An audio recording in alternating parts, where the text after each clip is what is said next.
Unpacking came out just a couple of months ago, and it is this zen, relaxing game that gets you to do exactly what the title suggests. Unpack. In this game, you move through the characters' different homes and unpack all of their belongings, where you get a lot of creative freedom in how you want to decorate the rooms in a way that you like them. Throughout the game, you learn clues about the life that you're unpacking too, so there's a little bit of a story element to the game as well. Overall, it's super relaxing, super fun, and I think it's a perfect game to wind down in the evening with. The next game is Rime. Rime is an adventure puzzle game where you play as this young boy who's mysteriously woken upon this beautiful but also a little bit grueling island called Rime. As you explore this world, there are many different puzzles to solve within the environment using aspects such as sound, light, and platforming elements too. The game's story has a deeper meaning as it follows through the different stages of grief, and this becomes quite clear by the end of the game, but don't worry, there are no spoilers here. The next is Firewatch. Firewatch is an adventure game where you play as this lonely man who's decided to retreat from his normal life to work as a fire lookout in the wilderness. In the game, you explore the beautiful environment whilst also solving mysteries that appear within the story by doing small quests and sharing dialogue with some of the other characters. The colors in this game are absolutely stunning. I think I played this on the PlayStation, but it is also on the Switch, and I think that the art style and the colors and the soundtrack would come through beautifully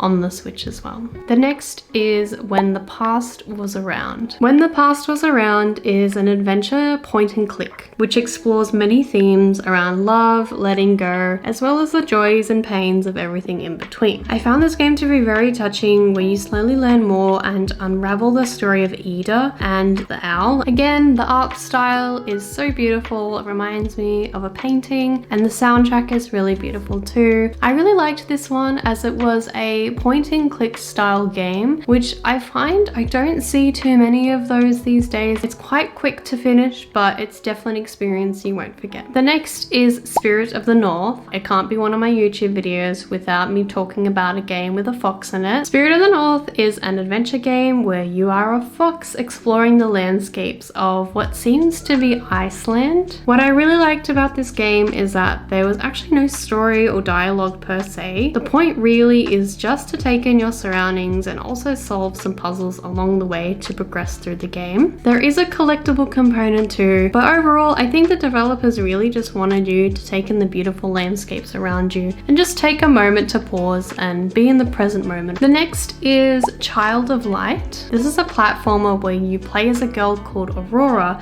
who looks like a little princess, and she's on a journey to save her father and a lost kingdom. I find this game to be so interesting as it ties in the platformer genre with RPG elements such as turn-based fights, upgrading abilities, as well as improving your skills. Overall, this game was so beautiful, charming, and fun, and it had a gripping story with, of course, a beautiful art style, beautiful soundtrack. You know what we're here for. I highly recommend this one. It wasn't too long. Compared to a normal RPG, it definitely wasn't long. The next is Littlewood. Although I haven't played this game yet, it really gives off Stardew Valley vibes, and you'll see why in a second. Littlewood is an RPG where you interact with characters in the town called Littlewood, and you can also craft, farm, cut wood, and fulfill quests too. I believe the game starts out as that you've woken up and the town has told you that you've just defeated the monster that's been plaguing the town, but you don't remember anything. So I think as you go back to living your normal life, you learn a little bit more about what happened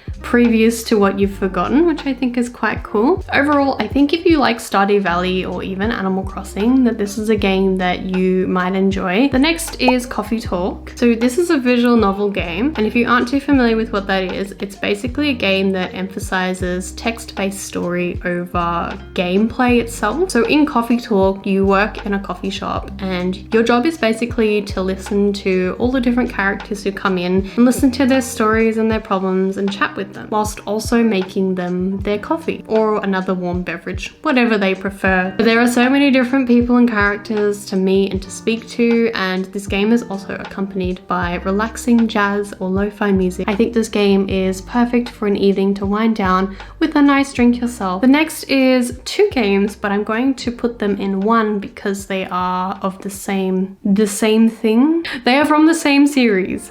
So that is Ori and the Blind Forest, as well as Ori and the Will of the Wisps. The Ori games are adventure platformers where you play as a little creature called Ori, and your goal is to explore and save the forest in which Ori inhabits. It's a very touching game, and I really liked this one as it had themes about the environment. I feel like this would probably be the least cozy of the cozy game recommendations, as it is a platformer that can get quite difficult and you might get a little bit frustrated, so I would just be ready. Last but not least, we have Eastward or Eastward. Apparently I just don't know how to pronounce anything. It is actually a game published by the same publisher who published Stardew Valley. So Eastward is an action-adventure RPG where you're playing as two characters. So there's this big brawly man and this tiny little blonde-haired girl, and they work together to